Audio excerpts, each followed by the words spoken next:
Hello everyone, সবার কি অবস্থা? সবাই কেমন আছেন? ভিডিওতে দেখতে পাচ্ছেন আমি কতগুলা ভাজা মরিচ নিয়েছি, সাথে একটু লবণ নিচ্ছি। আর এগুলা ডলে নেওয়ার পরে এটাতে ভাজা কাঁচা মরিচও দিয়ে দিব। কারণ কি জানেন, আমার খুব করে ঝাল ঝাল ভর্তা খেতে ইচ্ছে করছে। আর এই ঝাল ঝাল ভর্তা করার জন্য শুকনো মরিচের সাথে আমি কাঁচা মরিচও নিয়ে নিয়েছি।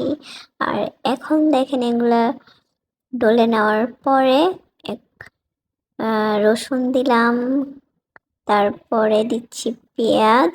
আমি এগুলোকে হালকা ভেজে নিয়েছি বা টেলে নিয়েছি, কারণ এগুলার কাঁচা যে ঘ্রাণটা, এটা আমার অত ভালো লাগে না।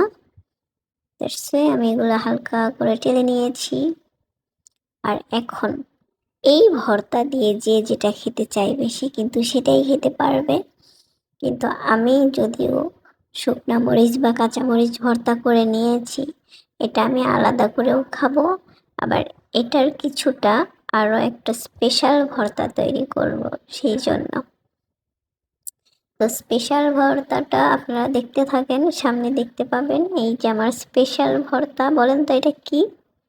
আমি জানি ম্যাক্সিমাম আপনারা কেউ বলতে পারবেন না, দ্যাটস আমি বলে দিচ্ছি। এটা হচ্ছে ধনিয়া পাতা ভর্তা। আর ধনিয়া পাতা ভর্তা আমার মনে হয় না যে কেউ পছন্দ করে না। ম্যাক্সিমামই 90% লোক ধনিয়া পাতা ভর্তা করে, বাকি 10% হয়তো বা না করতে পারে।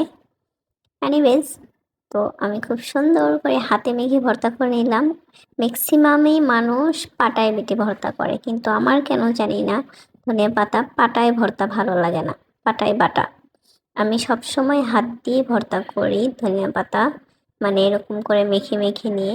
আর এটার প্রতিটা বাইট এত টেস্টি, এত মজা, খাওয়ার পরে জিহ্বায় ব্লাস্ট হতে থাকে এর মজা। তো আপনারা আমার মতো করে ট্রাই করবেন, দেখেন কতটা মজা লাগে। এতদিন তো পাটায় বেটে নিশ্চয়ই ট্রাই করেছেন, বাট এখন থেকে আমার মতো করে হাতে মেখে ভর্তা করবেন। আর এখানে স্বাদের শুকনা মরিচ ভর্তা, এই সবগুলো ভর্তাই কিন্তু আমি হাতে মেখে করলাম। আর দেখেন, আমি ভর্তা দিয়ে প্রথমে, মানে ধনেপাতা ভর্তা দিয়ে প্রথমে ভাত মেখে নিয়েছি, তারপরে এই যে সেই স্বাদের মরিচ ভর্তা দিয়ে, মাশাল্লাহ এত টেস্ট, প্রত্যেকটা বাইটে মাশাল্লাহ মাশাল্লাহ এত টেস্ট বলার বাহিরে। আপনারা এক্ষুনি যে ট্রাই করেন যদি এই স্বাদ নিতে চান, তারপরে আমাকে